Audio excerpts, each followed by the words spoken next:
Yeah, hi everybody. My name is Bob Hummer. I'm a faculty fellow here at CPC, and I wanted to welcome everyone to today's Friday seminar. Thanks for spending part of your day with us, and we're looking forward to a great time today.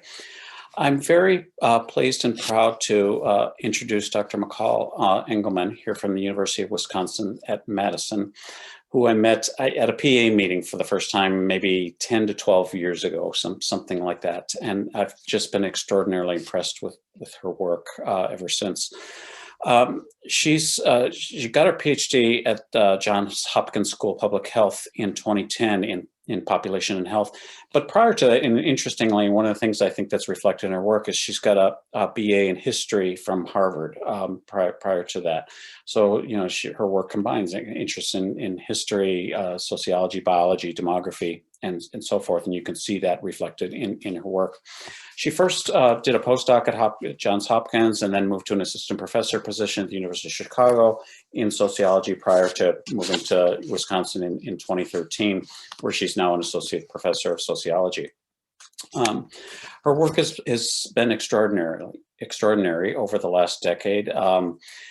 She publishes in demography almost every issue. No, I mean, you know, very frequently in demography, and in other population and social science journals.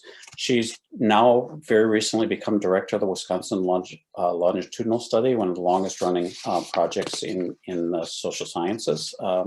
And beyond that has funded NIH research on epigenetics and weathering and aging, and then is director of the T32 program in population life course and aging at Wisconsin, and has a number of other projects ongoing as well.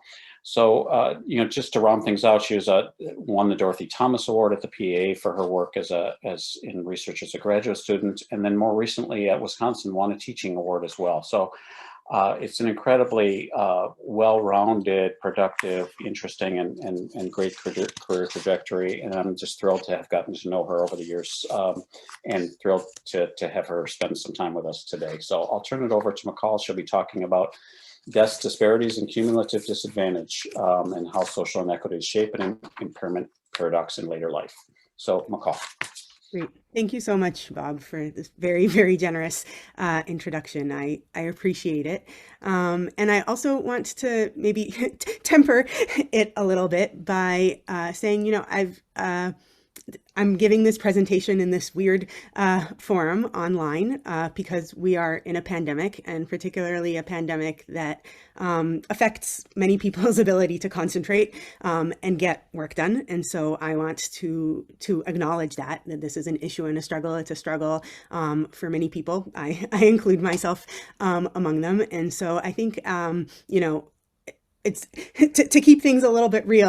I'll tell you that this project is the result of a long-term collaboration with Heidi Jackson, who was a graduate student at Wisconsin and is now at the University of Maryland Population Research Center. And so what you'll see here is kind of a combination of multiple pieces of work, some that is very polished and in fact already published and started a long time before the pandemic, and some towards the end that is more recent and has been developing kind of just before and during the pandemic, and it will be, as you can see, decidedly less polished than some of the other stuff. And so I think we've got our story and results straight, but you'll see that the display can definitely still take some work. So I hope you'll bear with me, and I hope this will continue to be of interest despite the limitations that we are all enduring in the pandemic. And so I want to start out just by making sure, and talking a little bit about how we think about inequality and health across the life course and with aging. And so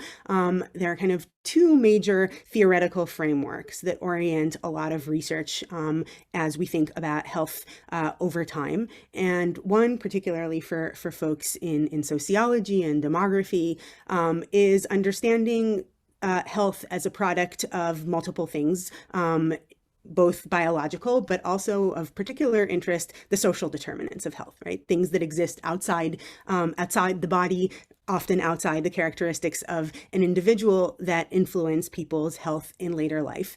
And that idea, right, of social determinants mattering for health matters in combination, right, with people's identity, with people's multiple identities, right, often intersecting identity, and they matter as people go through life. And so the second framework, the cumulative disadvantage framework, comes from sociology and from social gerontology to talk about how basically individual trajectories over the life course have to be understood as situated in a broader context, right? And that particularly exposures to disadvantage, right? Things like racism, including, right, segregation and people being excluded from a variety of opportunities, concentrated poverty, constrained opportunities, and chronic experience of discrimination based on a variety of characteristics that will include things like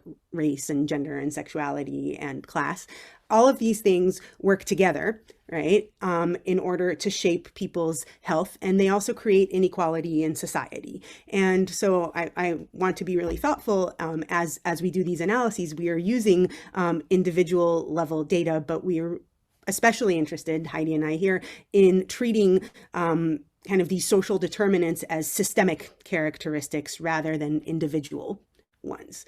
And these two theoretical frameworks, in thinking this way, lead many scholars to an empirical expectation when we approach survey data, and that is that we would see, right, in examining associations between people's between characteristics that are individual level, measured on the individual level, indicative of systemic processes, that we would see an association between prolonged exposures to social and economic inequality and health inequities throughout the life course, right? And so that expectation is very strong. It's been borne out by a lot of research that has shown disparities in mortality and disparities in a variety of health outcomes, ranging all the way from infant outcomes and maternal health outcomes to chronic conditions in midlife and measures of functional health and disability. And what's interesting is that over time, as data has become longer and more sophisticated and our analytic approaches have grown in depth, people have also been interested in trying to map out the connection, not just between these social exposures and determinants that we're most interested in and health at one point in time, but also thinking about ways in which social exposures may influence the long-term trajectory of people's health, right? Why some people's health may decline faster, others slower, right? Why some people may experience more ups and downs, or why people may experience more stability. And one thing that has been puzzling in this literature that has taken us from single sort of point in time outcomes to longitudinal trajectories is that this research, which has been going on for, I would say, at least a good decade, if not more now, is that it pretty consistently documents these disparities in points in time, and even has shown that some disparities widen as you go from infancy into mid and later life, right? So we observe racial and socioeconomic disparities, but then at later life, right, when we look at these trajectories, instead of seeing a sort of continuing fanning out or greater variation as we might expect from cumulative inequality processes, we often observe stabilization or convergence or even crossovers, right? So empirically, this ends up manifesting with analyses that show racial or educational or other socioeconomic measures. They show baseline disparities in basically the intercept, right, in baseline levels. But then as you follow the slope of these trajectories over time, they stay pretty stable or even sometimes converge a little bit. Suggests that we have these baseline differences in health, but we haven't necessarily always been able to show that exposure to disadvantage changes the pace or the rate of health change in later life, which has been a bit of a puzzle because, you know, we do tend to think that the cumulative disadvantage processes don't necessarily stop working, right? So what's going on here? And so demographers in particular, but other scientists too, have been thinking about this for a long time, and they've come up with a few different explanations. One is simply to say that it's biology, right? That health-related declines are more powerful than the social determinants of health at older ages. And so therefore, we see these differences earlier on in life, but as we get older, biology just takes over. And that's why we see these diminishing effects, or that's why we can't sort of see this map playing out longitudinally. From a policy perspective, people have said, well, there's a reason why we see bigger differences in early life than later on, which is that in the United States, right, we've got a set of we've got a set of policies that say that access to things like income support via the Social Security program and health insurance via Medicare kick in at older ages on a much more universal way than they are available in early life. And so that might be countering some of the prior disparities and contributing to narrowing of the gaps. And then there's also a demographic explanation, or statistical one, right, which says that it's effectively an issue of selection. Right, the differential exposure to the risks of mortality at younger ages means that members of cohorts who are subject to these greater mortality risks are by definition sort of more robust at older ages, because they've had to overcome more, and so those who make it are healthier, and that's maybe part of what's going on there. And so in this paper, what Heidi and I are interested in doing is sort of trying to show empirically, right, how premature mortality among socially and economically disadvantaged populations would produce the appearance of decreasing inequality, right, or this flattening out in population health outcomes and trajectories more over time, even though cumulative disadvantage processes are in fact continuing to operate. Right? And so the data that I'm going to show you today doesn't include the current pandemic and where we find ourselves, but I think it's maybe helpful to really kind of show why we think this is the case by looking at the pandemic and the way in which, as many people have pointed out so far, it didn't so much sort of tell us things we didn't know as much as bring into focus and really highlight and underscore many disparities that were always there. Right? And so obviously, COVID has had an enormous impact on mortality and on health. And you can see this in some recent work that has shown both using early data and projections what the impact on life expectancy due to the pandemic has been. And there has been an enormous drop in mortality overall, and it has contributed to widening gaps between members of racial and ethnic groups, all of which is deeply troubling. But again, it also reminds us to look back and say, well, many of these differences were here before, right? So certainly the biggest impact has been seen on mortality in the Black population, but it is also true that even though we were making progress in previous decades, there has always been a disparity in mortality there that matters. Right. And as the National Center for Health Statistics report that came out just very recently showed, the impact of the pandemic itself in terms of mortality has not been equal across populations. Right. You see a much bigger effect on men of color, right, and on Black women relative to other members of the population. And this is, again, not due to things that are inherent to the demographic characteristics that we are looking at here, whether they be gender or race and ethnicity. But increasingly, right, as researchers have looked into this, they understand that the reason why we're seeing the disproportionate impact has to do with these structural factors that we talked about, right? How histories of racial segregation shape where different populations live and in what kinds of housing conditions. And they have to do with how class, right, and economic opportunities shapes what kinds of occupations people find themselves in, and the way in which that puts people at greater risk for contracting the virus and for dying from it as well, right? And so, as I said, we won't be talking about the pandemic explicitly, but just as it has helped bring into sharper focus this unequal burden of poor health and mortality across populations, I think this can help us understand, right, why we may be seeing some of these puzzles in later life health more generally. And so one thing that I want to clarify is that there's a bit of a mixed intuition when we think about the relationship between mortality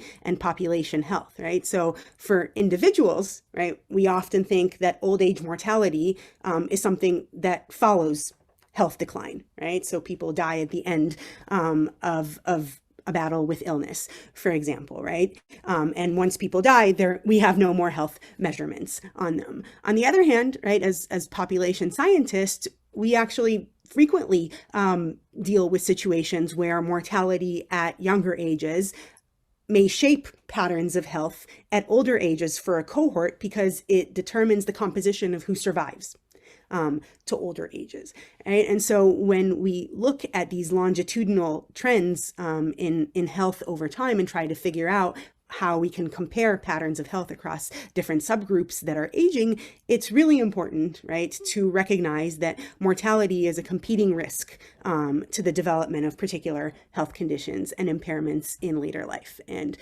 in this analysis, we're going to try to do that and think more about how these differential mortality ends up creating potentially somewhat misleading patterns of how health plays out in later life.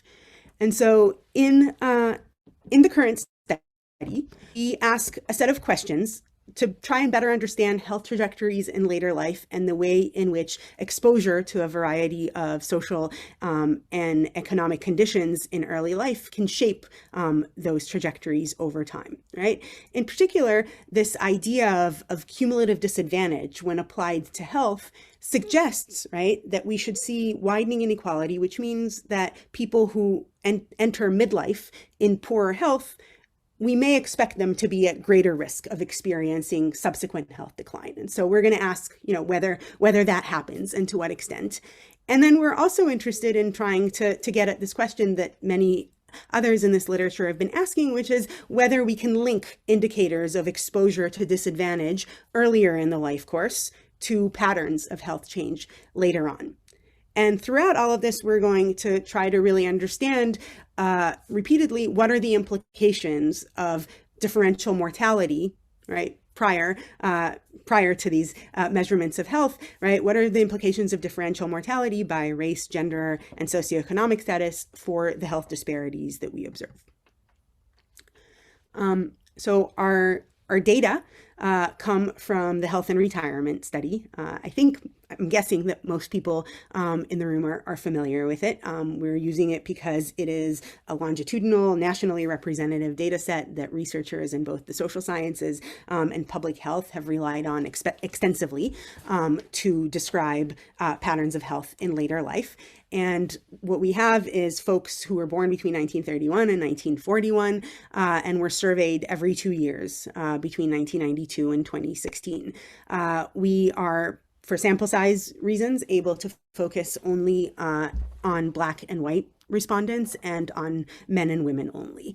And what we do is simply look at, in these repeated measures, at how functional limitations at each wave are changing, right? So functional limitations are a favored measure among scholars who are interested in mapping patterns of health over time because analytically it's very tractable, right? So it includes a measure of many aspects of people's functioning as it's related to health, right? You can see here that there's mobility measures and large muscle functioning and fine motor skills, and it's something that is situated in between, it's not in between kind of on the disablement process, right? Between kind of something happening on a subclinical level that you can't observe, but it's also things that are kind of that are measurable and yet are not necessarily quite at the level of disability, right? That affect people's activities of daily living or functioning at necessarily a very extreme way, right? So there are things that you can imagine people having trouble with. They can have, slightly more, slightly less trouble with things over time. Things can get better or worse over time. And so it's a pretty flexible measure that can allow us to look at change over time.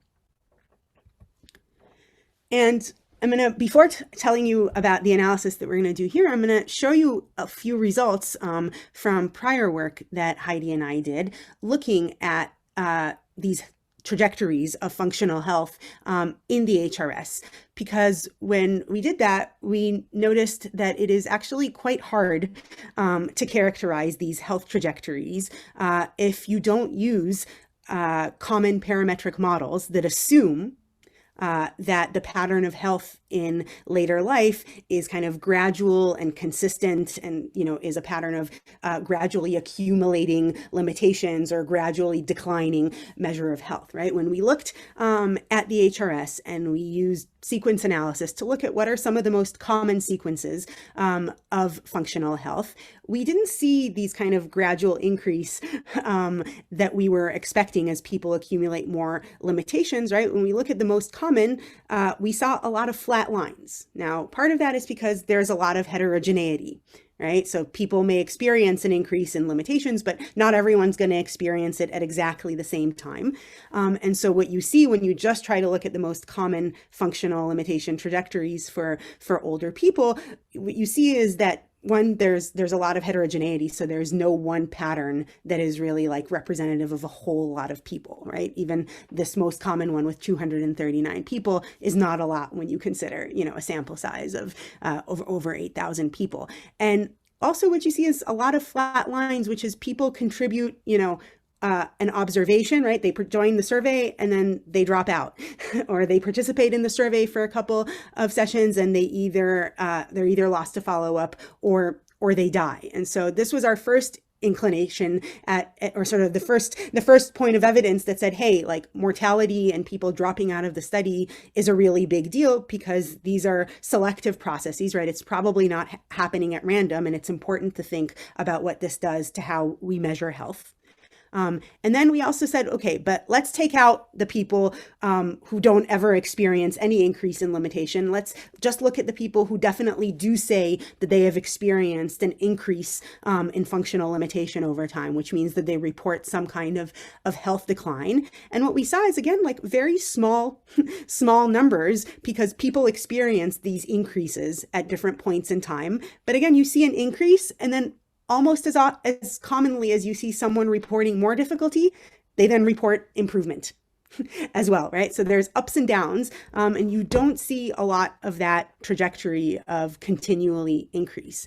So what I'm going to show you now is a super cool graphic that Heidi made, so she gets all the credit here. These are some selected actual real trajectories over time of about 50 or 50 randomly selected respondents from the HRS. And what you can see is a lot of heterogeneity, right? Some people definitely do experience an increase in functioning over time, but you also see a lot of ups and downs, right? You see some of these people dropping out, as you see, but you also see that for very few people in the HRS overall, are really fitting kind of the archetype that the average population trajectory leads us to look for, which is kind of like slow and very gradual increase of functional limitations over time, right? And so in response to that observation in a paper that came out, I think, just a little bit before the pandemic,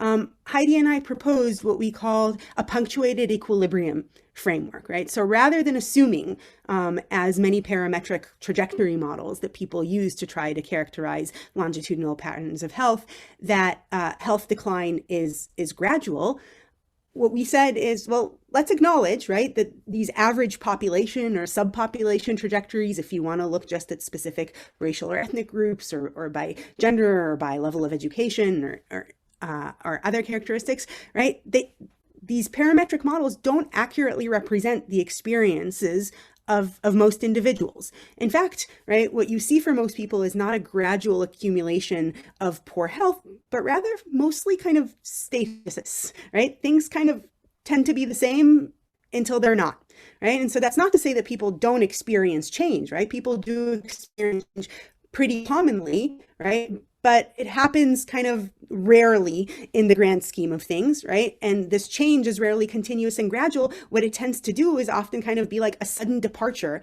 from a previous homeostasis and kind of create a new normal, right? And these changes occur for different people at heterogeneous times. They occur in different directions, right? You saw as well as increase in limitations and at different paces. And so we borrowed this idea of a punctuated equilibrium from some work by evolutionary biologists, actually, Stephen Jay Gould and Niles Eldredge, who used it to describe the process of kind of speciation over time. So obviously, millions, many differences, right, and many caveats about the application here. But what we really took from that is this idea that rather than assuming that change is ongoing and continuous and we're simply not like measuring it finely enough, because usually in population-based surveys, we only interview people, right, every year or every couple of years, right? It's not so much that we don't have enough observations, it's that actually people experience their health, right? There may be something continuous and undergoing kind of under the surface, but to the level that we can measure, there is more of like an equilibrium that gets punctuated in unpredictable ways, sometimes by negative health changes, but just as often by improvement and also by people dropping out of studies or dying.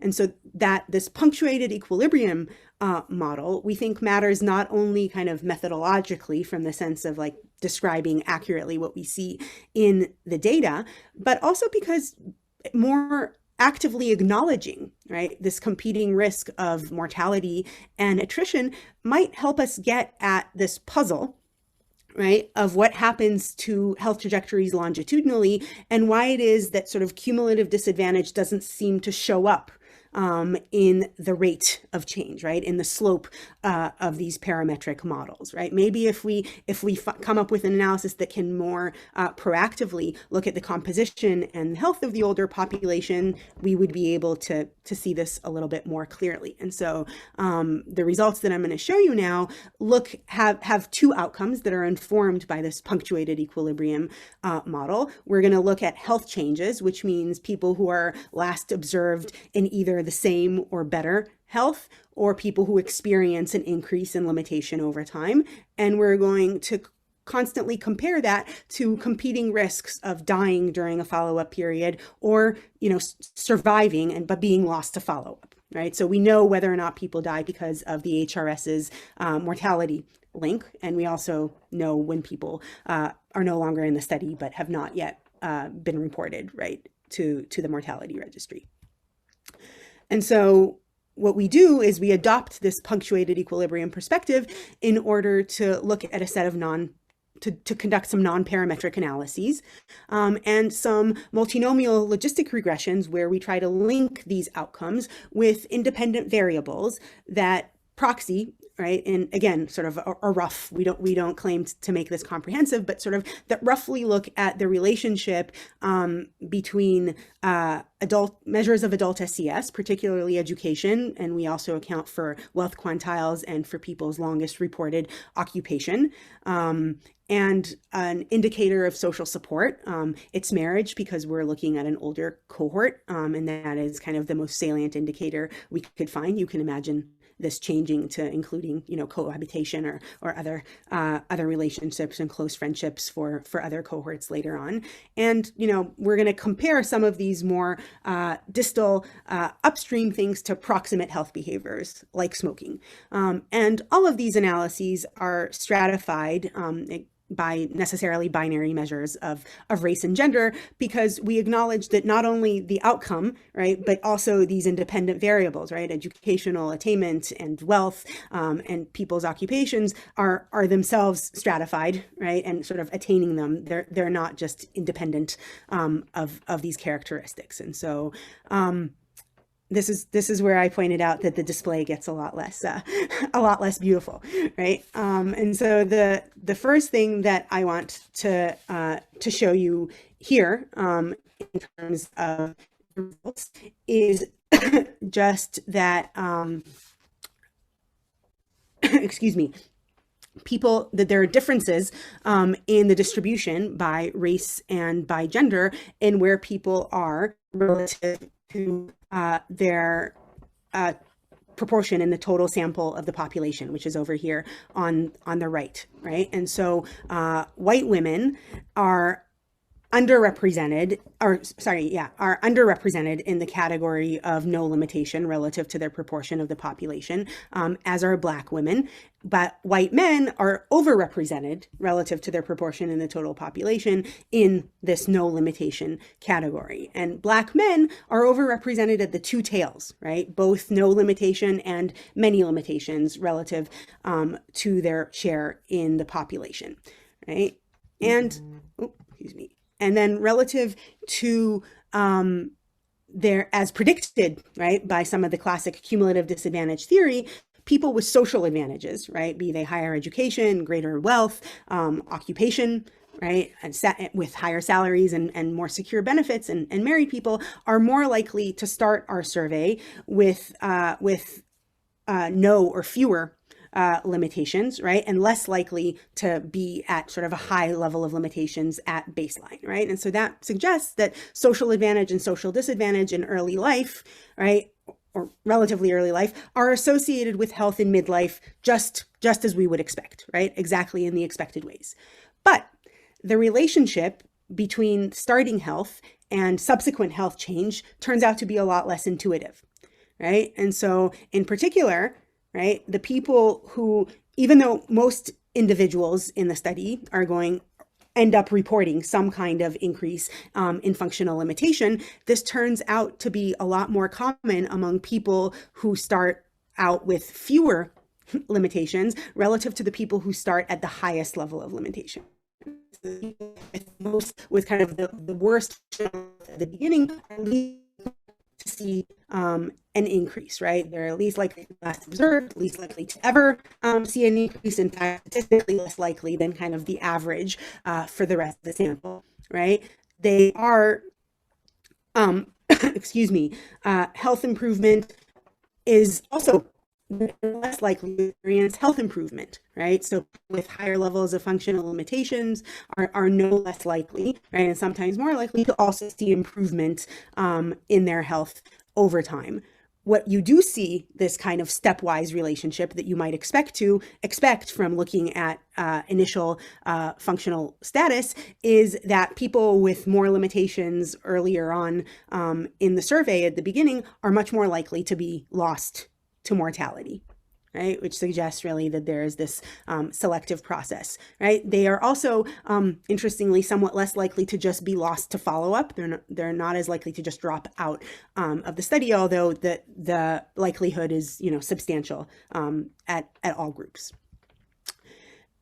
And so over time, if you look at sort of people who end up in these categories of sort of staying in the sample with lower or similar number of limitations, to people who end up showing worse health over time, and then people who have died or been lost to follow up, you can see that even remaining in the HRS sample for the duration of follow-up is associated with significant advantages across the life course, right? And so white women are more likely to remain in the survey at the same health or better than they are to be lost of mortality, but white men, Black men, and Black women are all overrepresented among those who are lost to mortality. And then social advantage itself is also related to survey retention, right? And so that suggests that our understanding of the pattern of health decline in later life is increasingly disproportionately informed by the experience of kind of the most advantaged adults, right? And so basically, like, advantage health status, right, in midlife appears to increase the risk of subsequent health decline, as you're going to see here, right? And so one other thing I wanted to highlight from these multinomial results here, right, is that again, this compares, right, while accounting for a variety of other factors, for the fact, excuse me, that there are differences, right, across groups as defined by gender and by race, with like the outcomes that happened here, right? And so for all groups except for Black men in this table, you can see that the number of functional limitations at baseline, which is round 2. I should say we don't look at round 1 because they weren't measured in the same way, right? But basically the number of functional limitations at the beginning is negatively associated with the likelihood of having more impairment at the last observation. Right? But it's positively associated with the likelihood of dying during follow-up, right? Notably for Black men, this is the only group for which the association is not significant, and we think this is likely a sample size issue, right? Because despite the fact that the HRS makes an effort to oversample populations of color, the reality and the high, both the initial sample and the disproportionate rates of mortality means that it becomes just harder to come up with significant inferences over time. And so, right. So in other words, what you see here is that for most groups in the HRS sample, starting out with a health advantage, right, increases an individual's risk of acquiring more impairment, but it decreases the chances of mortality, right? And then, when you look at the association of social advantages, particularly education, you can see that too varies by race and gender, right? So white women and men with lower levels of education, excuse me, are more likely to experience health declines or to be lost to mortality relative to remaining in the sample at the same or better health. But you don't see a similar kind of education health gradients for Black men and women, right? And then for white women, you see that being married reduces the relative risk of health decline or mortality, but for white and Black men, being married is not associated with the likelihood of health change, though it does reduce the risk of being lost to mortality. Whereas for Black women, there are no associations between marital status and subsequent health change or mortality risk, right? Smoking is really kind of one of the only factors that appears to operate similarly across race and gender groups, right? And what I think this helps show us, right, is not so much that education doesn't matter as much in the Black population, and we see similar results for wealth and occupation, but rather that there's kind of like some stickier disadvantages associated with, I'd say the structural factors, right, with racism and with class exposures in early and midlife, such that it's not so much the individual characteristics and attainments that end up influencing this, right? But kind of where people end up, right? There's this stickiness of where people end up on a trajectory that really matters for subsequent rates of change. I'm looking at the time here, so I'm not going to go into a lot of detail, but just to say that we ran some predicted probabilities under scenarios where we look at kind of the average characteristics across these groups defined by race and gender, and then we simulated kind of scenarios of concentrated advantage and concentrated disadvantage, and we see that the highest probability of experience an increase in functional limitation is actually associated with more advantage, not less, right? And it's really social. So like basically both social and health advantage protect people from mortality, but not with health change over time. And so we are calling this kind of an impairment paradox, because what it tells us, right, is that groups and scenarios with the most advantage, right, both social and economic advantage and kind of advantage as measured by your health in midlife, right, around the age in your 50s, the groups that we consider most advantaged are those who show the highest probabilities of experiencing an increase in functional limitation. Right? And so this is what we see is that, consistent with what we expect from cumulative disadvantage theory, these negative social and economic exposures earlier in the life course are strongly associated with poorer functional health in midlife and with mortality, right? But those who enter midlife in poorer health are also less likely to acquire additional impairments over time, and that's largely because they are more likely to be lost to mortality, right? And so that this disappearance of impairment disparities at older ages, right? The fact that we are not seeing big differences in slopes of trajectories over time seems to be a function of this differential impact of social inequities on mortality versus on health.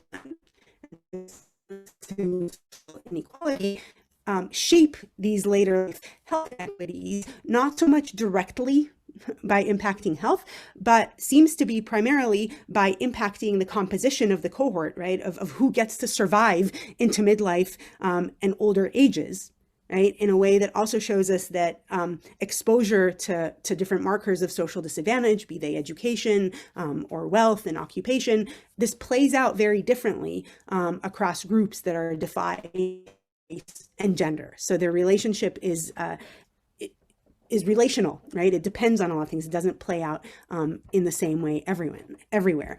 And so the kind of key takeaways here for us is that diminished racial and socioeconomic inequalities in later life health trajectories are not so much a departure from lifelong processes of cumulative disadvantage, but really a product of them, right? And we can see this more clearly when we recognize continued survival as sort of this ultimate marker of advantage and early mortality as the ultimate disadvantage.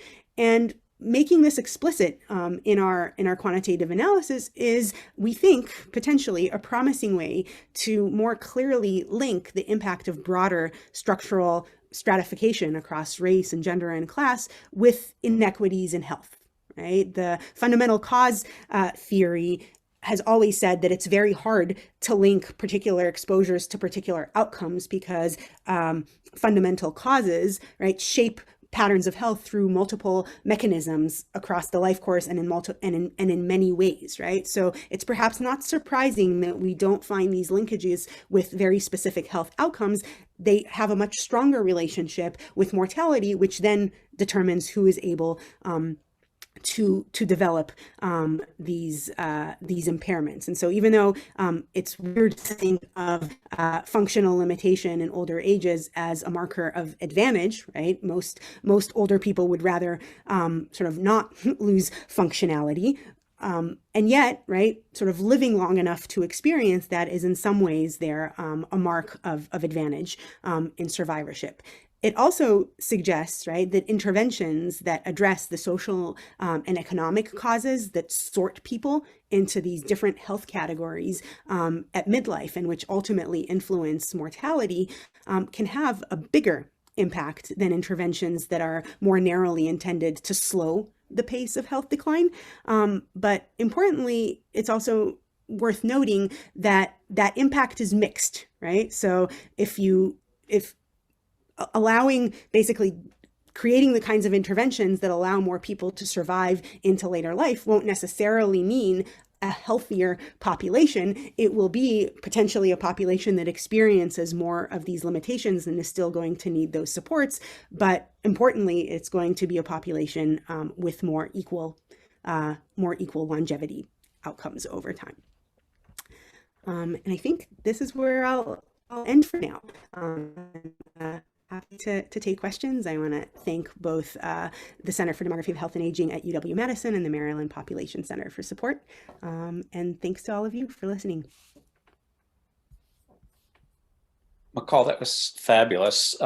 Thanks so much for a population center that spends much time thinking about life course processes, collecting longitudinal data, and trying to figure out what we see in longitudinal data. This was an amazing way for us to push us along in that thinking. So thank you very much. So folks who are out there, in terms of questions, if you have a question that you don't want to ask yourself, please type it into the Q&A, and either I'll read that to Michal or she can answer it themselves. If you have just a question that you'd like to ask yourself, please put it in the, just put your name in the chat, and then we'll end up calling on you. So there's already a question in the Q&A from Hannah. Very engaging talk, thank you. So her question, to what extent could your impairment findings that people are worse off at baseline or less likely to decline be driven by floor effects? E.g., if you had a measure of functional limitations that was not 0-1, but asked how much difficulty people have with an activity, would you pick up more deterioration among those who are worse off at baseline?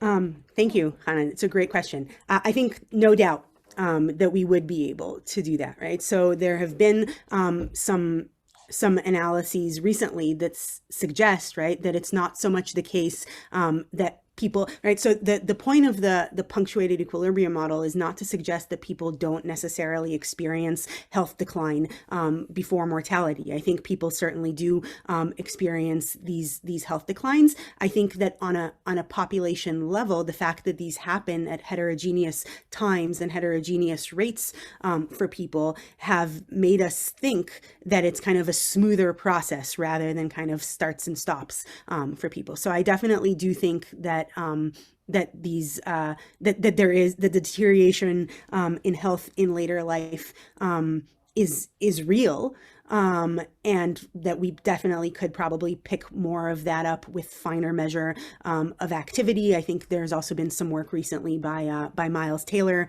and her co-authors who show that if you kind of change your way of thinking about time, right? So not time as measured by a survey, but time as measured kind of up to mortality, you see sort of worse declines in health right before mortality over time. So that definitely is happening.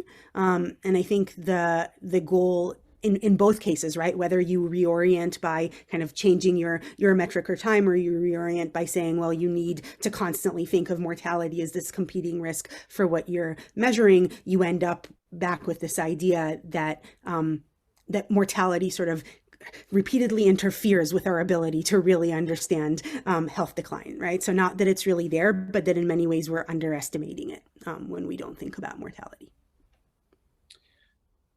Rebecca, hi, Rebecca. Thank you, great talk. Did you consider inverse probability weights in your regression analysis to take into account selection, attrition? Would the results be different? I want to echo, I was thinking about weighting the whole time too. I wasn't sure how to figure out how weighting of the data would help or not help you in these kind of things. But Rebecca asked that question better, so maybe you could go with that. Yeah. So we did look at different kinds of weighting approaches. So I'm trying to, and this was earlier on when we were a little less confident of our results. So I'm now trying to remember, right? It didn't, like, originally our interest was in sort of in descriptive patterns, right, in the health. So it didn't necessarily change that. I do, for the newer results, I'm trying to think of, the question is whether if we would do inverse weighting here, right, rather than sort of looking at more as an alternative to looking at mortality in a competing risk, we would just simply be giving differential weights to people who are already there, and so their health experience would show up more than more than they do under normal approaches that sort of just do. I mean, in some ways, the maximum likelihood estimation that trajectory models use try to do that as well. Basically, use information while it's there, and we don't see a big effect, but I'm going to have to think a little bit more specifically about this approach. So thanks for the question. I'm going to write it down. Thanks. Jess Meyer has a question. So Tim, if you can unmute Jess, that would be great. Hi, thanks so much for a great talk. I was curious if you think the punctuated equilibrium model would apply similarly to other health outcomes that aren't functional limitations, for example, if you were to look at particular biomarkers, measures of inflammation, maybe C-reactive protein as a kind of random example, do you think that this pattern would apply similarly? Interesting. So not sure how to answer that question, because in addition to kind of the uncertainty about functional limitations with the biomarkers, part of my hesitancy is that I don't know what to expect the population, but what to expect the directionality of change to be over time, right? With many of these biomarkers, if I understand correctly, right, like there's a lot of variation kind of over the course of the day and over time, and I don't know. I would need to think more about like what do we expect to happen to kind of C-reactive protein over time in that same way, and is that like in the same way that we think a punctuated equilibrium model is a departure from an assumption of gradualism, I don't know that I would necessarily have an assumption of gradualism about many of the biomarkers because they seem to be more cyclical. But I wonder if maybe you're thinking of a particular one with that kind of pattern. I wasn't thinking of a particular biomarker, actually, just kind of thinking, about the extent to which this is a pattern that you think is specific to functional limitations, or if it applies more broadly to potentially other health outcomes as well, if that makes any sense. Yeah. So it's a really interesting question. I think that this is a pattern that emerges from kind of the mismatch between our needs to collect data discretely and to understand and to use it to describe underlying biological processes that we think operate continuously, right, over time, right? And so there is this need to kind of connect the dots of the discrete measurements in order to try to simulate and kind of underlying smooth process, right? So I think this applies to a lot of things that we collect survey data on, and many of these models that assume the continuity come from sort of developmental research, right, in education and in psychology, that assume that sort of certain capacities or certain traits are developed and built over time, and yet we measure them in these discrete iterations. And so to the extent that we think biomarkers follow that underlying pattern, then yes, it might work. But to the extent that our biological understanding of how biomarkers function in the body may be kind of messier already, it may already be a punctuated equilibrium understanding. Yeah. Thanks. That's really interesting. Thanks for your question. Okay, there was a comment in the chat, seems similar to Matt Howard gave a presentation at population cycles and anomalies, punctuations in them.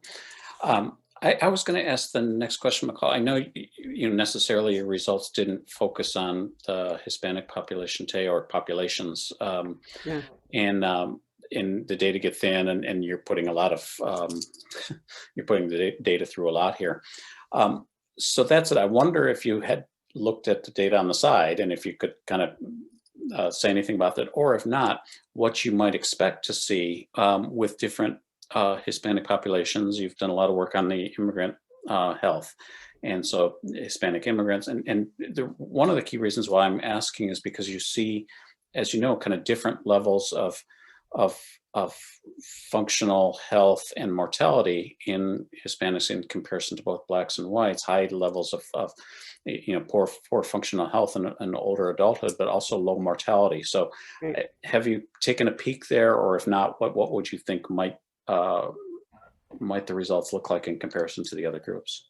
Yeah. So we looked at it a little bit, and again, once we tried to sort of stratify it, right, by gender and other things, we just didn't have the sample size in order to do it. But I actually think that the paradox itself that you were pointing out, right, of sort of lower mortality but higher functional limitations, is completely consistent with what we're seeing here, with the higher functional limitations being sort of an outcome of that longevity advantage in a way, right? And so it is not the case that sort of lifetime experiences don't have an impact on people's health over time, but that the longevity advantage in the Hispanic population simply sort of increases the exposure time for these functional limitations to develop. And so we are picking that up. So to me, that seems sort of completely consistent with this idea that the lower mortality is allowing us the chance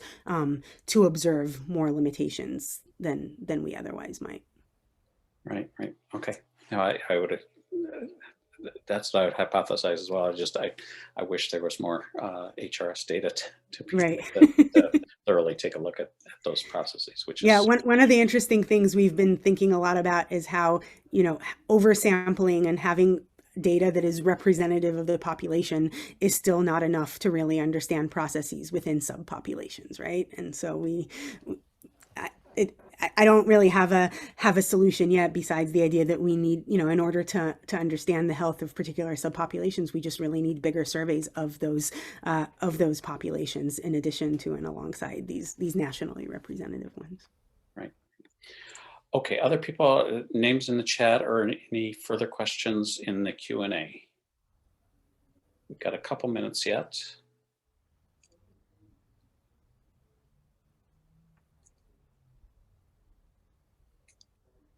And if not, then Michal, if you want to say the last, you have the last word, that would be great. And I'll continue to monitor for another minute or so. And if not, then we'll wrap it up and move on to our day. So turn it over to you for any last word. Oh, just, you know, thanks for having me and for listening. This has been a lot of fun. And thank you. I know you have a meeting with the trainees at 1, so that'll be on a different chat, different Zoom. So thank you so much for a wonderful talk. I love hearing about this and thinking about these longitudinal processes and the way you're looking at this data so creatively. So thank you. I look forward to seeing you soon. And thanks again for the great talk. Yeah, take care. You too.